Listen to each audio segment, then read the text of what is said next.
Emberek, én annyira akkorát elkezdek nevetni, amikor mondják nekem, menekülés nem megoldás, meg mindenhol szar a helyzet, meg rajtad múlik senki más. Most több ember mond ilyet, de igen, én elmegyek németbe, mert én akarom, és pont ez az én döntésem. Most, ha kimegyek Afrikába, Amerikába, Oroszországba, ahova én akarok menni, ez az én döntésem. Ha nekem Magyarország nem tetszik, akkor elmegyek. Nem panaszkodok itten. Nekem van pénzem is. Elmegyek a fasz meg a picsába.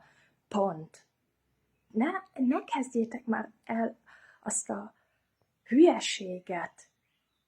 Ez nem Észak-Korea. El lehet menni. Én elmegyek. És nekem jó a helyzet. Jó a helyzet mindenhol.